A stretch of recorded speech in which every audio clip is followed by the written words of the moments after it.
Hop. Est-ce que tu es prêt? Allez, c'est parti. Allez. T'imagines Jean-Claude Van Damme qui frotte ses petits pieds sur toi comme ça? Ouais, puis dis maintenant qu'est-ce que tu vas Tu faire. sais, des petits chaussons genre licorne. Mais par contre, j'imagine bien de péter la gueule. C'est pas C'est trop- toi qui as commencé avec Jean-Claude Van Damme. C'est pas trop mignon. C'est toi qui as commencé avec Jean-Claude Van Damme. Bonjour à tous, c'est Arthur et Gustave et vous regardez Art of Style, votre rendez-vous style du dimanche. Aujourd'hui, on vous donne 3 choses essentielles pour bien choisir son pull pour que vous soyez bien au chaud et bien confort cet hiver. Pour ceux qui nous suivent depuis quelques temps, vous savez que pour nous, la matière, c'est quelque chose d'essentiel. Et sur le pull, c'est encore plus important parce que ça va être vraiment l'élément principal qui va déterminer la chaleur de votre pull. Et son prix. Du coup, on ne va surprendre personne en vous disant qu'une fois de plus, on privilégie des matières 100% naturelles. Dans les pulls d'entrée de gamme, on va souvent trouver beaucoup de matières synthétiques. Acrylique, polyester, polytruc, polyplouc. Vous en avez pour tous les goûts, mais à chaque fois, c'est toujours la même merde. Si tu optes pour ces tissus sataniques, tu vas pas retrouver les propriétés thermorégulatrices des matières naturelles comme la laine par exemple. Ça va être l'enfer. Et puis, on a presque oublié, mais franchement, les matières synthétiques, ça absorbe les odeurs. Et donc, vos pulls vont se mettre à puer. On a presque oublié juste un petit détail. Un petit détail, mais qui a vraiment son importance.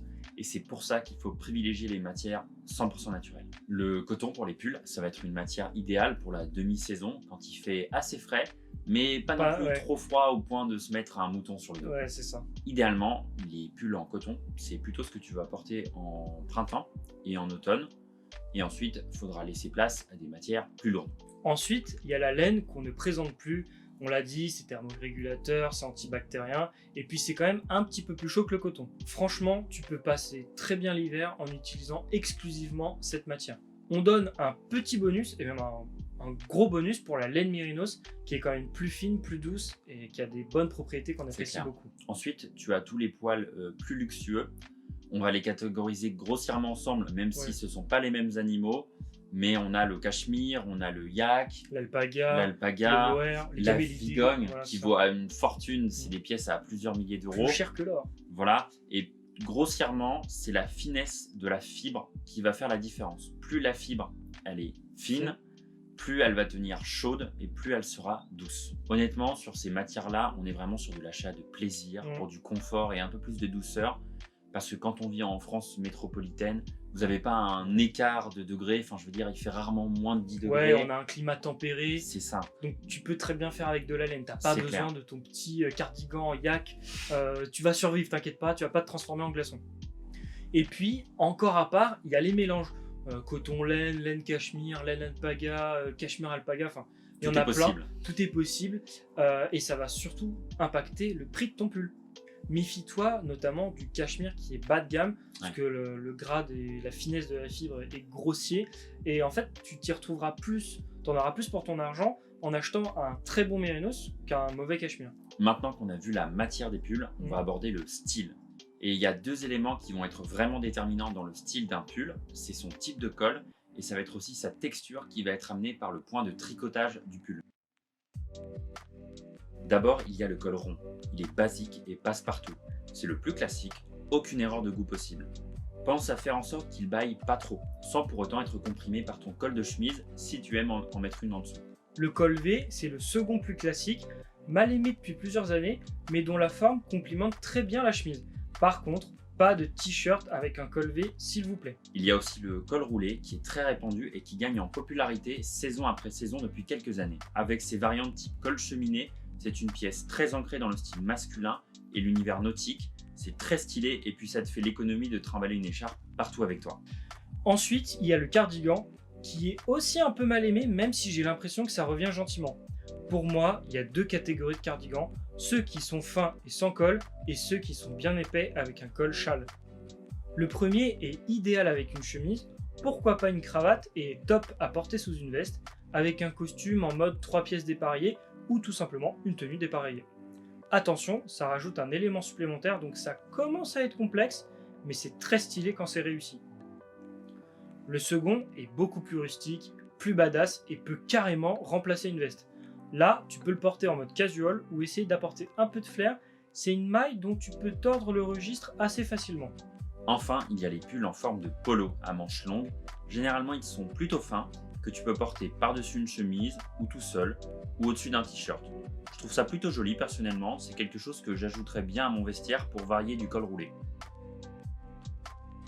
Déjà, il y a le sweatshirt. Bon, c'est pratiquement toujours un molleton de coton. Je pense que tu te connais déjà, je vais pas te faire un dessin. Col rond ou à capuche, ils sont destinés à un port décontracté et servent de base neutre en général, facile pour ne pas faire d'erreur. Bon, le tricot classique, c'est assez lisse, c'est celui que tu vois partout. C'est le plus courant et c'est ce que tu porteras dans un registre plus habillé, comme ça tu ne feras aucune faute de goût là-dessus. Après, il y a les côtes. Les côtes, c'est un peu comme sur des chaussettes au final, ça se caractérise par des sortes de petites bandes verticales. Elles peuvent être assez fines et plates ou au contraire très profondes et marquées. C'est ce qu'on appelle alors les côtes anglaises. Ensuite, il y a les torsades, petit twist, un peu de fun. Pareil, c'est un peu passé de mode, on le retrouve beaucoup sur les pulls irlandais par exemple.